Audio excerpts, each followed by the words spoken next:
In this short video, I will give you step-by-step instructions to give you the knowledge, a tools list, and torque specs to get the job done. If this video is helpful and saves you time, please subscribe and leave a comment below. Thanks for watching. In this video, I'll be showing you how to change the rear brake pads and rotors, and also how to get the vehicle in and out of brake maintenance mode in a 2016 Jeep Cherokee.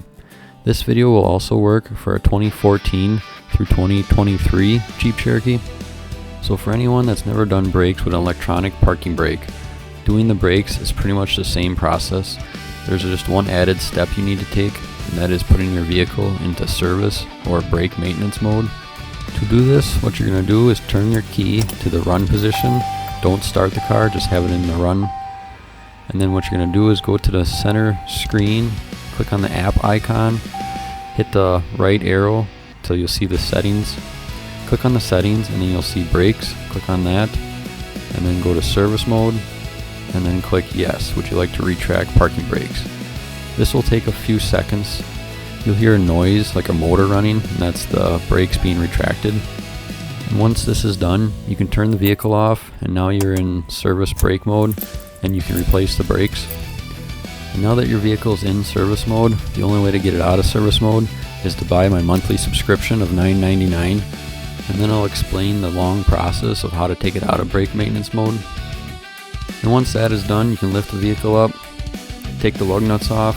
These are a 19mm. Now with these lug nuts that have the studs on them, I always like to put one lug nut back on just to keep everything in place, just so you don't accidentally drop a rotor. Then you can remove this bracket off the guide pin. This is a 10mm. Then you can remove your guide pin bolts. These are also a 10mm. If your guide pins start turning, it's nice to have a skinny wrench. We always have this 11/16 that we use. It's probably a metric size, but this will work too. Then once you have your caliper off, with the electronic parking brake released, you can literally just push that piston in with your fingers, or you could use a caliper tool like this one. Push it all the way in. You're not going to want to use a C-clamp on this model. With that electronic parking brake, it's only a plastic housing on the backside. Once you have that done, then you're going to have to remove your two caliper bracket bolts. These are a Torex T55. And now you can remove your rotor. This is a T30 Torex bit. Then if your rotor hasn't broken free yet, you'll take a hammer and gently tap on it around this area.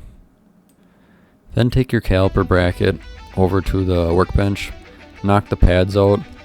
Then you can take a screwdriver and pry the old hardware off. Then take a wire brush, clean them up where the hardware was, and then also where your brackets get bolted on. And as you can see with this bracket, up here in the north, we got a lot of rust and corrosion.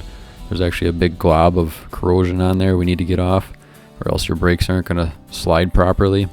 So what you're going to do is take a small grinder and just gently grind the rust off. You don't want to get it down into the metal, just get the rust off, get it shiny clean.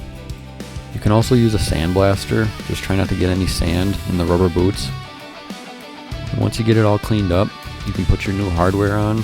Then you can take some brake caliper grease and put where your brake pads slide, and then also re-grease your slide pins. And you might as well lube up the brake pads themselves where they slide on the hardware. Everybody knows in every situation, more lube the better. If you agree, give it a thumbs up on the video. If you disagree, leave a comment below and we'll talk about it. And then you're going to want to wire brush the mating surface between your hub and where your rotor goes on before you put the new rotor on. Clean the new rotor with some brake cleaner to get the factory oil off. Clean up both sides. Then you can put your rotor on and tighten up this T30. As you tighten it up, take a hammer and just gently tap where the lug nuts get put on, just to seat it on better, because it usually doesn't draw in flush. Then you can put your bracket bolts on, start them both, then draw them up tight.